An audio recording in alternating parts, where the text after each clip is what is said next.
Here are 5 things which we learnt from the game against Gillingham. Number 1, Jacob Brown definitely deserves to start on Friday night against West Ham. I thought, you know, his impact which he made in the first 2 games against Brighton and also against Chelsea was more than enough to start on Friday. But starting in this cup game against Gillingham, I thought he was really good and one of our best 3 players that started. You know, scoring a goal within the first 3 minutes of the match, you know, getting your first goal of the season at a new club as well. I think he's gone, you know, in terms of embedding into the squad, I think he's embedded in quite well. And even apart from the goal, even though he took that extremely well, I thought his overall performance was extremely good. I thought his pressing throughout the game was very impressive. We want our strikers to be pressing the defence as much as possible. I think he definitely caused Gillingham a few problems. He won his battles in the air as well. He created opportunities as well, which is very key and very important. Just his whole entire game was really good. I just think he deserves an opportunity on Friday. I think when Elijah came on, he looked good in spells, but he didn't have that impact which I think he should have done when he came on the pitch. And I don't think Elijah's done enough in the first 3 games of the season to warrant a starting place within the team on Friday night. So I do want to see Morris and Brown start up top on Friday night against West Ham. Number 2, Alfie also deserves to start on Friday night against West Ham. I thought his goal was absolutely outstanding. Just shows you the technique which he has. He's both-footed as well. He can do a bit of everything in my opinion. He's very good at going forward. He played majority of this game as a right wing back, and then in the second half he moved over to the left-sided spot. I believe he should be starting as a left-sided wing-back in the next game against West Ham. For me, Ryan Giles has not done enough in the first opening 3 games of the season. His crossing has been quite poor, despite being up there in terms of statistics against other Premier League players in crossing the ball into the box. He hasn't done many successful crosses, in my opinion, and his set pieces really did let us down in the first opening 2 games. I really think he doesn't deserve to start. The same with Elijah. So yeah, I want Alfie to play on Friday night. I thought his overall performance was really good against Gillingham.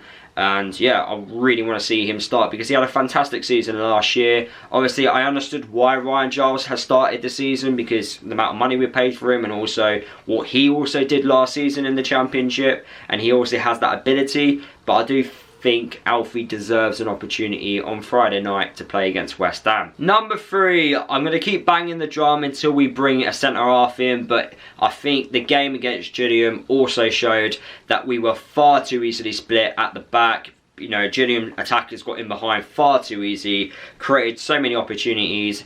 And if you look at that defence conceded 2 goals against a Gillingham side from League 2. And there's no disrespect in Gillingham in any way, but if they can score 2 goals past us quite easily, what can the likes of West Ham do on Friday night? We really did get split open far too easily. Now, I know the system was a little bit different to the first 2 games. We were kind of playing like a 5-2-3, and Brown and Ogbeni were playing more as wide players rather than as a central, as a striker.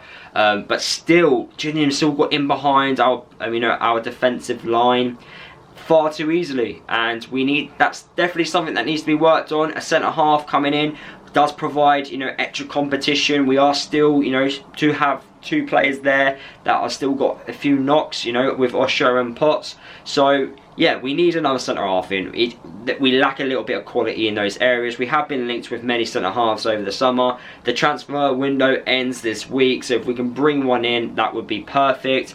But the game just proved to me even more that we need another defender to come in. Number 4, I didn't think Tim Krul had the best of games, and he did look quite shaky. Maybe it was debut nerves, I'm not too sure. But with someone with his experience, he proved that he can't really command his area too well.